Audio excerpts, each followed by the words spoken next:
Hello and welcome to Star Diary, the podcast from the makers of BBC Sky at Night magazine.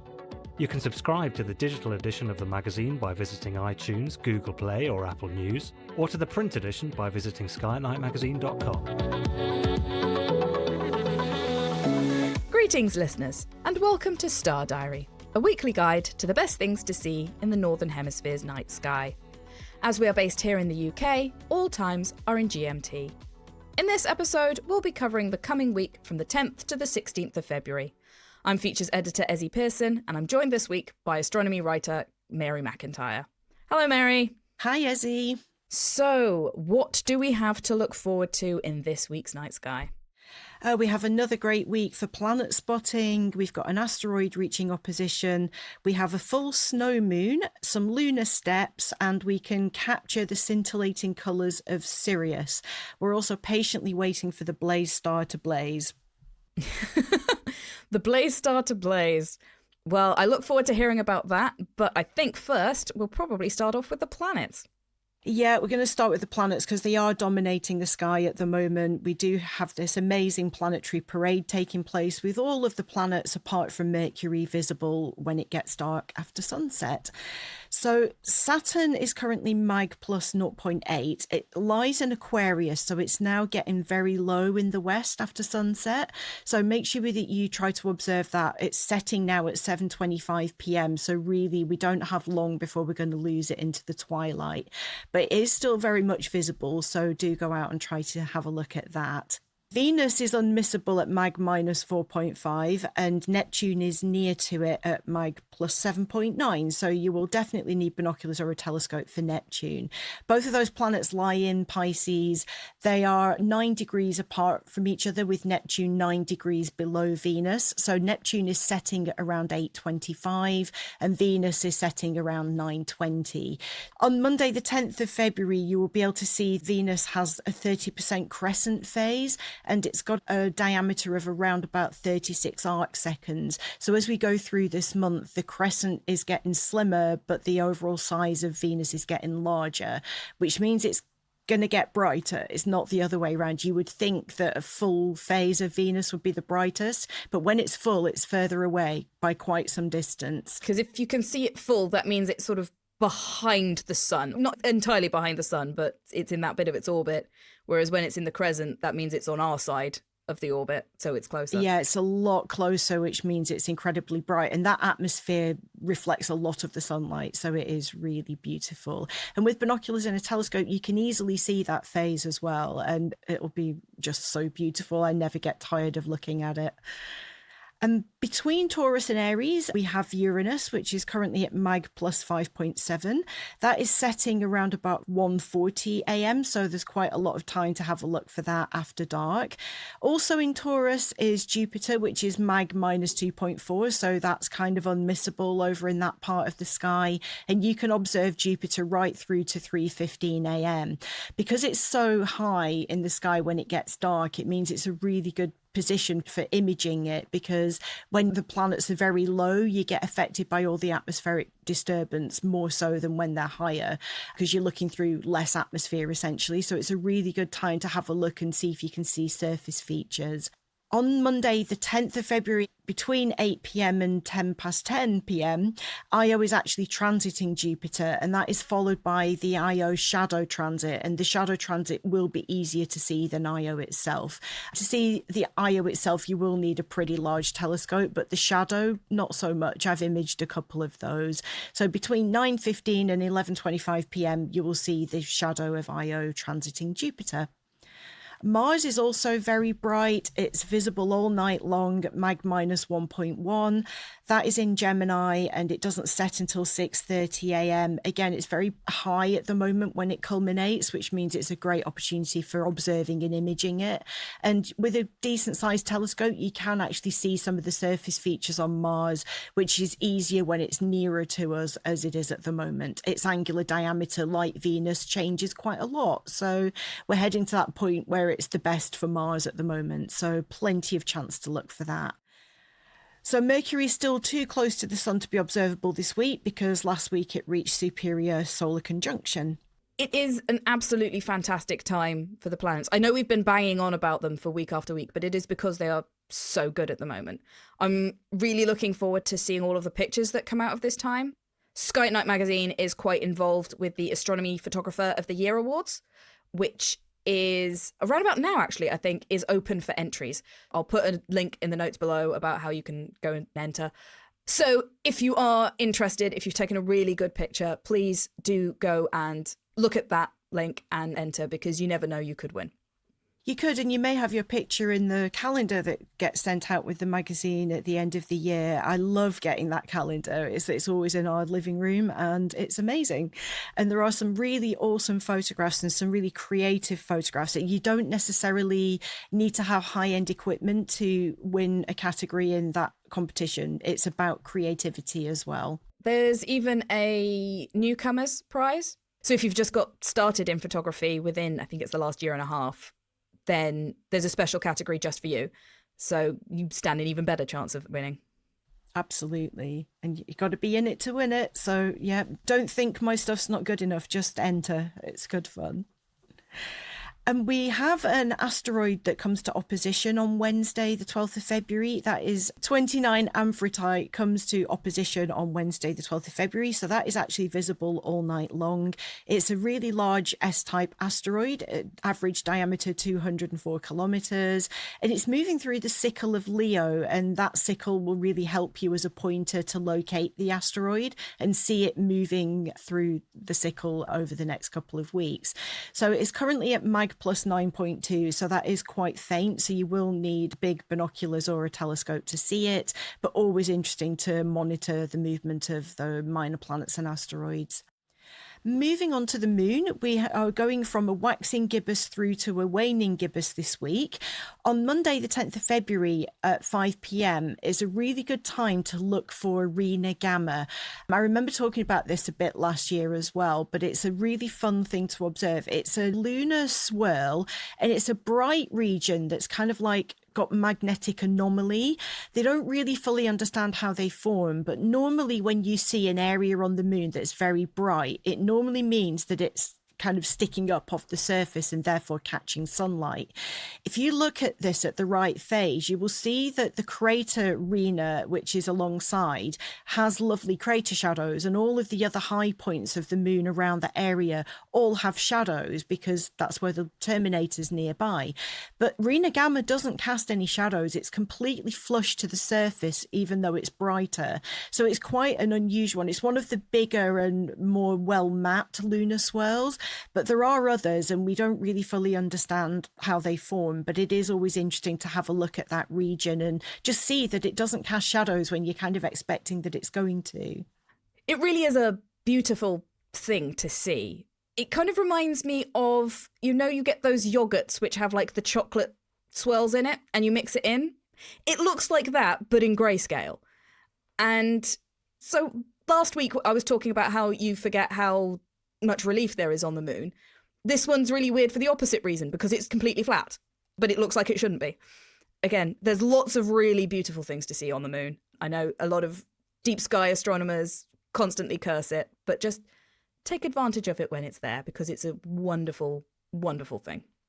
It really is. And there's actually a NASA mission to go and investigate these lunar swirls happening quite soon. It was due to launch last year, but has been delayed. So it would be really interesting to see the outcome of that, see if they can actually pinpoint exactly what's going on with them, because they are one of those things that we just don't understand yet. Also on Monday, the 10th of February, the moon is very close to the Beehive cluster. You probably will need binoculars to see the Beehive cluster when the moon is nearby and very bright, but it is always nice to try to photograph the two side by side. On Wednesday, the 12th of February at 1:53 p.m, we have a full moon, and the full moon in February was known by Indigenous peoples as the snow moon. And it was named this because it was usually the heaviest snowfalls of the year during this month. And that meant hunting became very, very difficult. But different tribes of people in that part of the world actually had different names for this moon. And remember, these names were important because it was the only way to kind of mark the passage of time back then. And they were very important names for the way that those people lived. And so some people named this the Hunger or the Hungry Moon. The Ojibwe tribes named it the Bear Moon. The Cree called it the Bald Eagle Moon. Cherokee named it the Month of the Bony Moon, which I think is a I'm intrigued really awesome by that name. one. Yeah, probably because people were genuinely starving. There was not very much in the way of foraging for fruit and berries, and difficult to hunt because of the snow.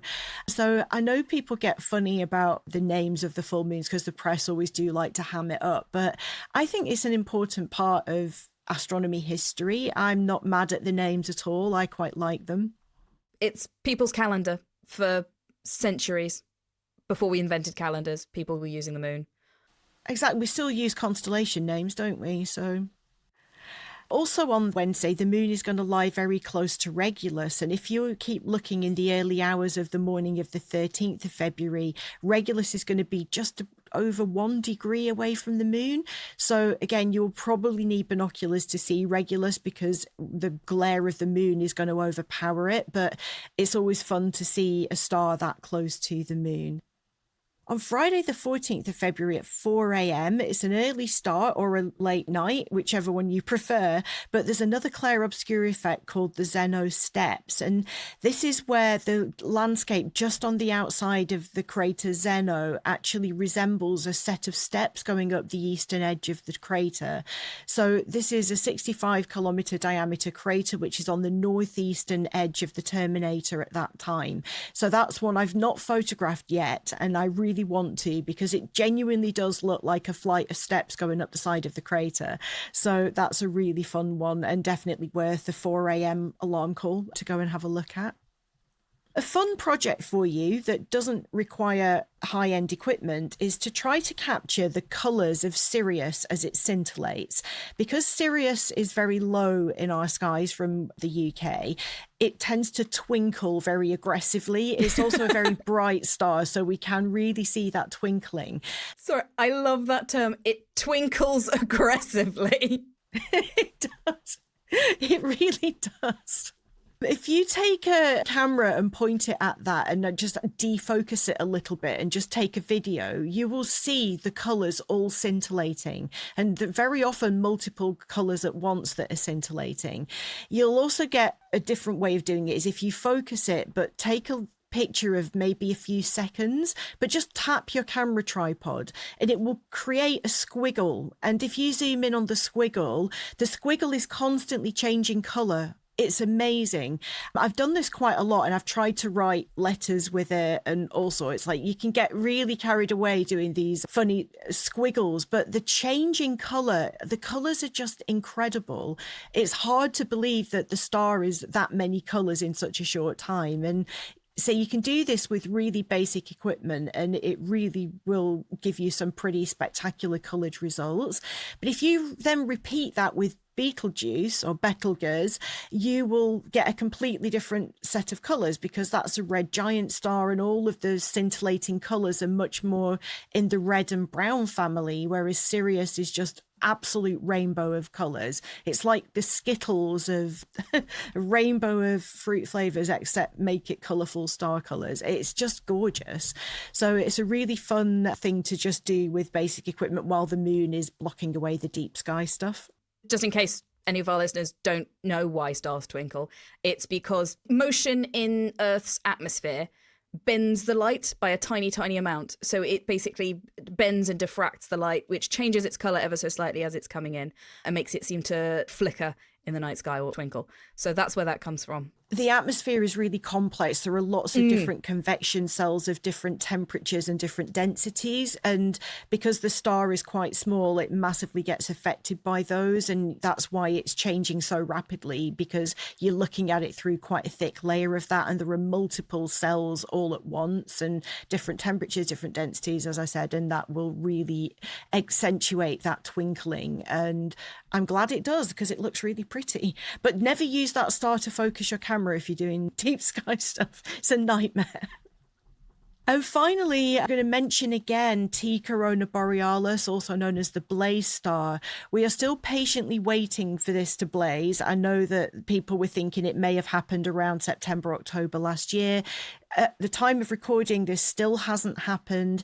This is a star that's 3,000 light years away, and it's a binary star that creates these regular reoccurring novas. It's not a supernova, it's a nova where one star is accreting mass from its binary pair, and it just reaches a critical point where it will then go into nova, and it will brighten quite a lot in that time. So it lasted this in 1946, so we are definitely due to have it brighten again anytime soon.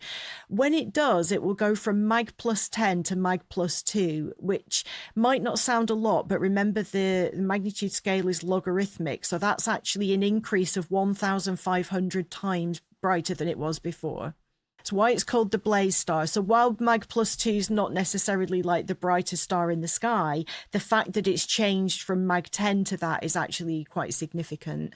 So keep taking pictures of Corona Borealis, because at some point in the next year or so, we're going to have a new star in that constellation. So definitely keep an eye out for that.